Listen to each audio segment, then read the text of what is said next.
आज से अपन चालू करने वाले हैं lesson number 1, heredity and evolution. Heredity, transfer of biological character from one generation to another via genes. Biological character transfer हुए एक पीढ़ी से दूसरी पीढ़ी में वाया जीन्स, उसको बोलेंगे अपन हेरिडिटी। माँ बाप से बच्चों की तरफ कैरेक्टर ट्रांसफर हो रहे, बायोलॉजिकल कैरेक्टर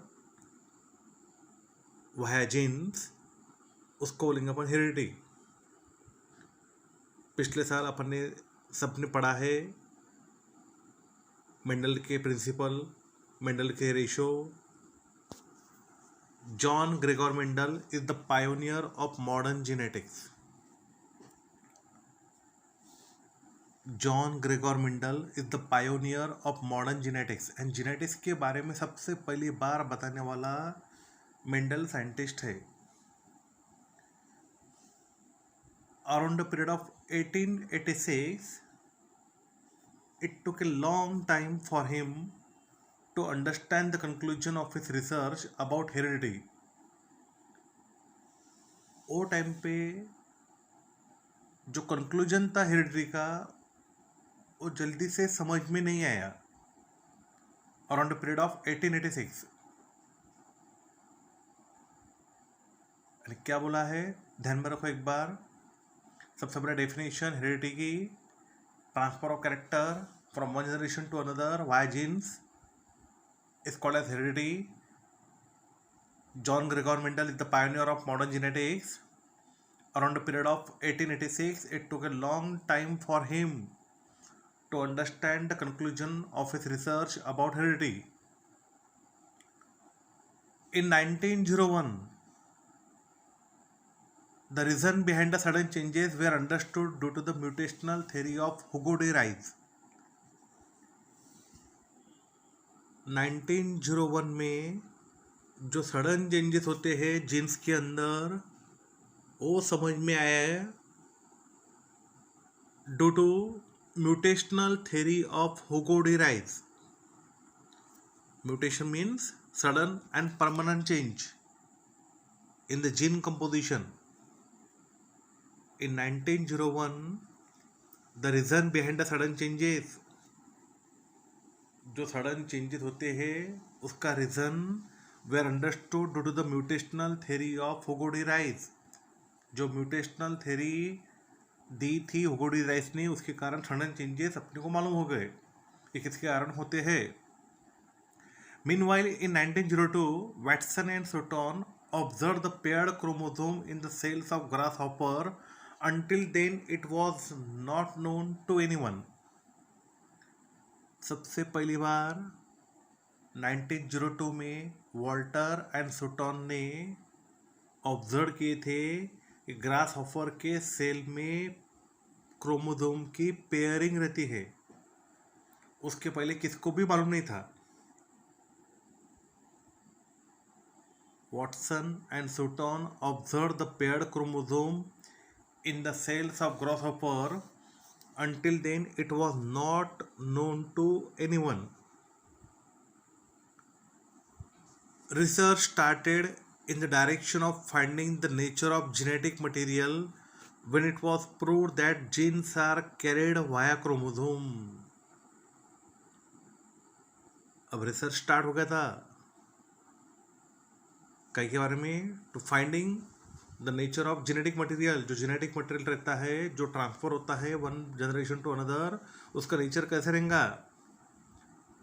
तो उस समय एक बात मालूम हुई, when it was proved that genes are carried via chromosome, कि जीन्स प्रेजेंट रहते हैं क्रोमोसोम के अंदर, एंड क्रोमोसोम्स जीन्स को लेके जाता है। Genes are carried via chromosome, through which 1944 trio of scientists, तीन साइंटिस्ट, ट्रायो मीन्स थ्री, तीन साइंटिस्ट का ग्रुप, उसको बोलते अपन ट्रायो।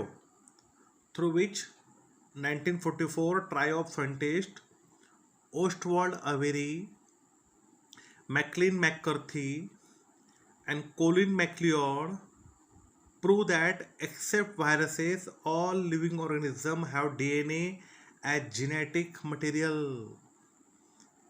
1944 में तीन scientist Oswald Avery, Maclyn McCarty, Colin मैक्लियड ने प्रूव किया कि वायरस छोड़ के बाकी सब लिविंग ऑर्गेनिज्म में डीएनए जेनेटिक मटेरियल रहता है.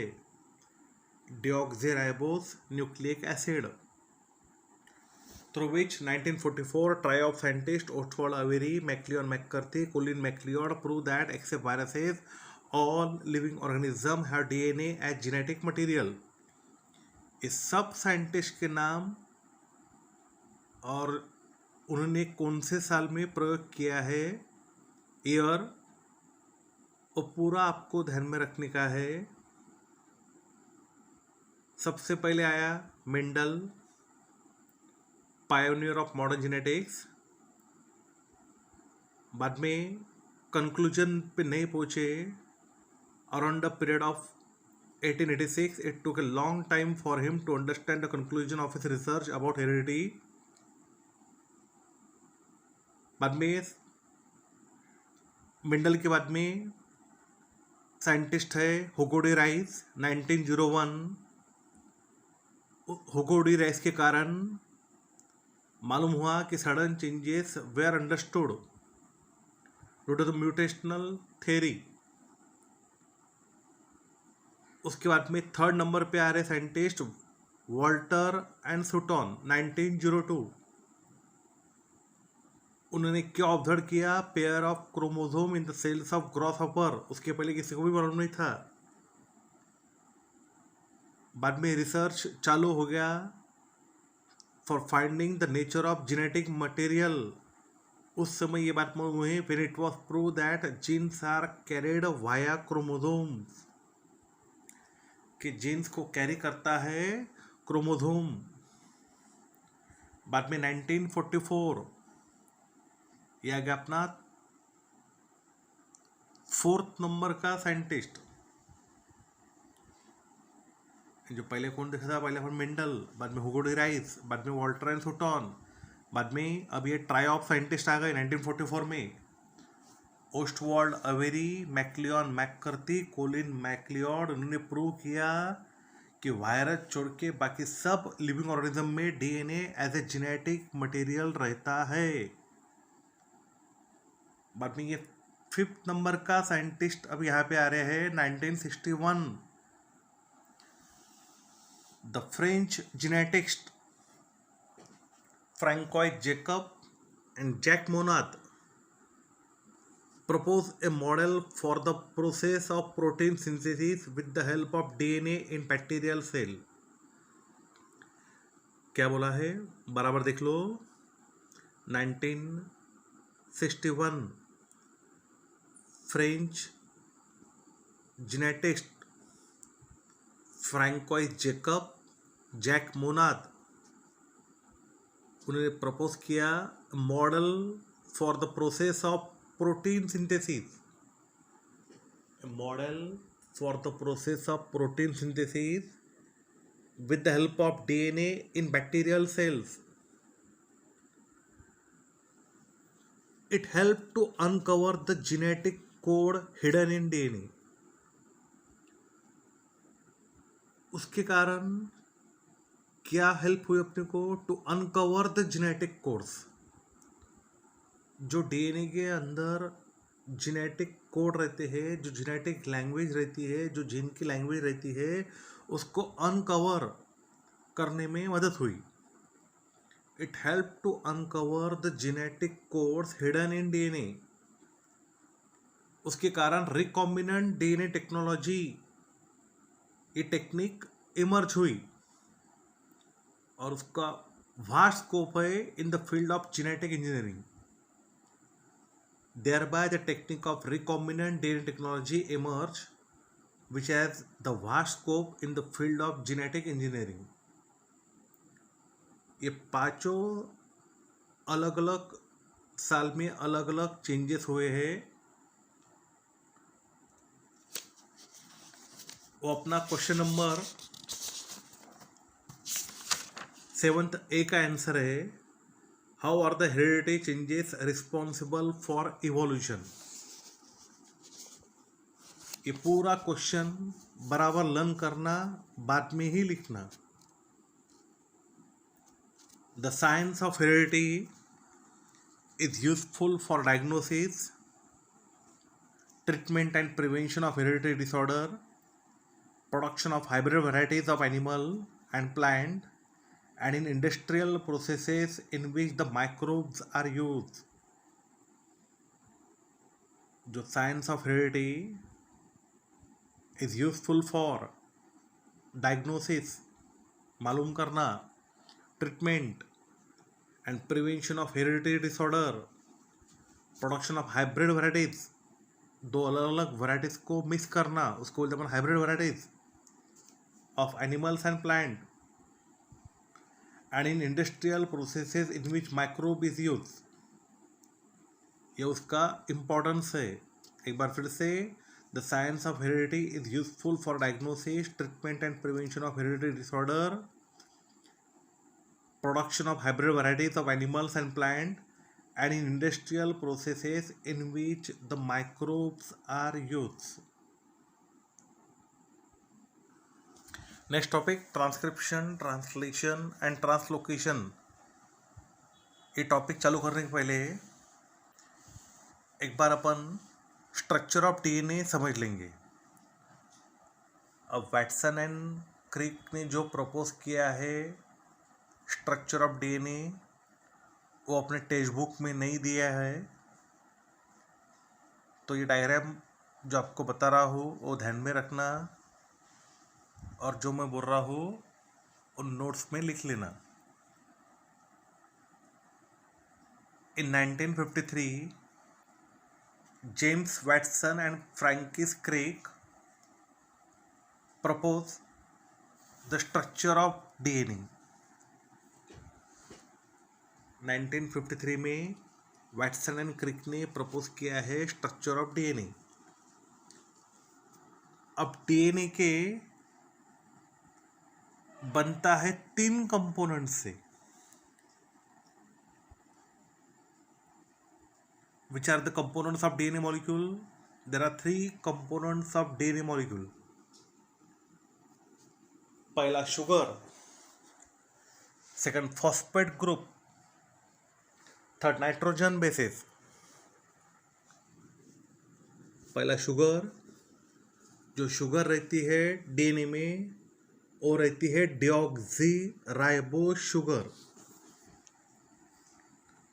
उसका फॉर्मूला रहता है C5H10O4। बाद में phosphate group, second component DNA का, उसका फॉर्मूला है H3PO4। बाद में नाइट्रोजन बेसिस, जो साइक्लिक कंपाउंड रहता है नाइट्रोजन बेसिस, और बनता है 4 एटम से, carbon, hydrogen, oxygen and nitrogen. एक बार फिर से, डीएनए के 3 कंपोनेंट रहते हैं, केमिकल कंपोनेंट 3 रहते हैं। पहला शुगर, बाद में फॉस्फेट ग्रुप, बाद में नाइट्रोजन बेसिस। शुगर रहती है डिऑक्सीराइबोस C5H10O4। फॉस्फेट ग्रुप रहता है, उसका फॉर्मूला H3PO4। साइक्लिक कंपाउंड है नाइट्रोजन बेसिस, थर्ड नंबर का नाइट्रोजन बेसिस, जो साइक्लिक कंपाउंड रहता है made of carbon, hydrogen, oxygen and nitrogen. Nitrogen bases के 2 ग्रुप गिरे पिछले साल 9th स्टैंडर्ड में अपन पढ़े। नाइट्रोजन बेसिस के 2 ग्रुप रहते हैं, प्यूरिन्स एंड पिरिमिडिन। प्यूरिन और पिरिमिडिन्स। प्यूरिन्स में आते हैं एडेनाइन एंड गाइनाइन, ये बेसिस,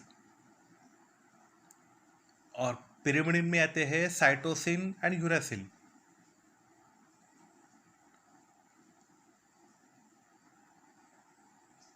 फिर से प्यूरिन में आते हैं एडेनिन गाइनिन, पिरामिड रहते हैं cytosine, uracil, thiamine.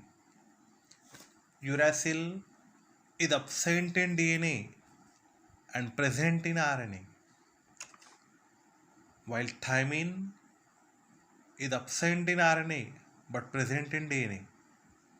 Means thymine is replaced by uracil in RNA. एक बार फिर से नाइट्रोजन बेसेस 4 एटम से बनता है, साइक्लिक कंपाउंड है, कार्बन, हाइड्रोजन, ऑक्सीजन, नाइट्रोजन. उसके 2 ग्रुप प्यूरिन, पिरिमिडिन. प्यूरिन में आता है एडेनिन गाइनिन, पिरिमिडिन में आते हैं साइटोसिन, थायमिन. आरएनए में थायमिन की जगह पे यूरासिल रहता है. अब 2 टर्म बता रहा हूँ, वो बराबर ध्यान में रखना कि पहली टर्म न्यूक्लियोसाइड मानी क्या, जो अपना पहला कंपोनेंट है sugar means pentose sugar plus any one of the nitrogen base. यानी शुगर जोड़ी गई है नाइट्रोजन बेस के साथ. Sugar plus nitrogen bases is equal to nucleoside. अब जब जब लेसन में न्यूक्लियोसाइड आएगा तब तक ध्यान में रखना कि pentose sugar plus nitrogen base and pentose sugar is attach with the any one of the 4 nitrogen base. 4 nitrogen base कौन से रहते हैं डीएनए में? Adenine, guanine, cytosine, thymine. RNA में thymine is replaced by the uracil. Second term nucleotide. Nucleoside, अपना nucleoside तो आपको मालूम है, pentose sugar plus nitrogen base. Nucleoside plus phosphate group. Nucleoside plus phosphate group and nucleoside it attach with the phosphate group is equal to nucleotide. ये nucleotide बराबर ध्यान में रखना. साइड बोला तो pentose sugar plus nitrogen bases, और nucleotide बोला तो nucleoside plus phosphate group is equal to nucleotide. एक बार फिर अपन स्ट्रक्चर ऑफ डीएनए देखेंगे. प्रपोज किया है 1953 में वैटसन एंड क्रिकनी. DNA molecule consist of 2 long strands coiled around a common imaginary central axis to form double helix. DNA molecule के अंदर 2 लॉन्ग स्ट्रैंड रहते हैं. डायग्राम में देख लो आप, 2 लॉन्ग स्ट्रैंड है coiled around a common imaginary central axis to form a double helix. वो दिखते अपने को ट्विस्टेड लैडर जैसे. It looks like a twisted ladder. और उसके कारण उसमें लैडर के कारण उसमें मेजर एंड माइनर ग्रूव्स तैयार हुए. And show the alternative major and minor grooves. एक बार डायग्राम बराबर देख लो आप कि 2 स्ट्रैंड है, वो कॉइल्ड है इमेजिनरी सेंट्रल एक्सिस के ऊपर, तैयार हो रहे डबल हेलिक्स. दिख रहे कैसे? ट्विस्टेड लैडर जैसे. और उसमें मेजर एंड माइनर ग्रूव्स तैयार हो रहे. ग्रूव्स का मतलब होता है जो पोर्शन रहता है डीप पोर्शन. अगर पोर्शन डीप है तो उसको बोलेंगे अपन मेजर ग्रूव्स, नहीं है तो उसको बोलेंगे अपन minor grooves. Each strand of DNA consist of number of nucleotide. अब न्यूक्लियोटाइड माने कि आपको मालूम है, a strand of DNA consist of number of nucleotide. Nitrogen bases present on one strand pair with the nitrogen bases of opposite strand. क्या बोला है? ध्यान में रखो, एक स्ट्रैंड के नाइट्रोजन बेसेस पेयर रहेंगे अपोजिट स्ट्रैंड के नाइट्रोजन बेसेस के साथ. यानी प्यूरिन और पिरिमिडिन के यहाँ पे जो बेसेस रहेंगे एक में के साथ में पेयरिंग होगा. ये अपन ने सब 9th स्टैंडर्ड में देखा है. The nitrogen bases present on one strand pair with the nitrogen bases of opposite strand. Adenine which is purine base, is paired with the thymine by two hydrogen bonds. Likewise, guanine always pair with the cytosine with a triple hydrogen bond. क्या बोला है, एक बार फिर से देख लो कि हर एक स्ट्रैंड में बहुत सारे न्यूक्लियोटाइड रहते हैं. A strand of DNA consists of number of nucleotide. The nitrogen bases present on one strand always pair with the nitrogen bases of opposite strand. Adenine, which is purine base, is paired with the thymine, which is pyrimidine base, by two weak hydrogen bond. Likewise, guanine, which is a purine base, is always paired with the pyrimidine base cytosine with three hydrogen bond. Means A double bond T, adenine pair with the thymine by two weak hydrogen bonds. Likewise, G triple bond C means guanine pair with the cytosine by triple weak hydrogen bond. As per the base sequence present on one strand of DNA, decide the base sequence of other strand of DNA. The strand are regarded as complementary strand. आणि जो strand रहता है complementary रहता है, एकामेकांना पूरक असते, त्याला म्हणतो आपण कॉम्प्लिमेंटरी. और कॉम्प्लिमेंटरी बेस पेयरिंग के कारण total number of purine base is always equal to total number of pyrimidine base. Due to complementary base pairing, total number of purine bases is always equal to the total number of pyrimidine bases. Means जितने purine bases रहेंगे उतने pyrimidine bases रहेंगे. Means उनका ratio हरदम 1:1 रहेगा. एक बार फिर से अब हम पूरा स्ट्रक्चर ऑफ डीएनए देखेंगे. प्रपोज किया है वैटसन एंड क्रिक ने 1953 में. डीएनए मॉलिक्यूल में रहता है two long strand coiled around a common imaginary central axis to form a double helix. Coiled around a common imaginary central axis to form a double helix. और दिखता कैसा, it looks like a twisted ladder and show alternating major and minor grooves. Each strand of DNA consists of number of nucleotide. The nitrogen bases present on one strand pair with the nitrogen bases of opposite strand. Purine base adenine is always paired with the pyrimidine base thymine by two weak hydrogen bonds. Likewise, purine base guanine is always paired with the pyrimidine base cytosine by triple weak hydrogen bond. Means A double bond T or G triple bond C. As per the base sequence present on one strand of DNA, decide the base sequence of the other strand. क्या बोला, ध्यान में रखो. हाँ, as the base sequence present on one strand of DNA, decide the base sequence of the other strand. The strands are regarded as complementary strand. And due to complementary base pairing, total number of pyrimidine base is always equal to the total number of purine bases. Or due to complementary base pairing, total number of purine bases is always equal to the total number of pyrimidine bases. Means the ratio of purine and pyrimidine is always 1:1. ये पूरा structure of DNA जो मैंने अभी तक बोला है वो पूरा नोट्स में लिखना, भले रफ कॉपी में लिखो। ये डायग्राम बराबर ड्रॉ करना,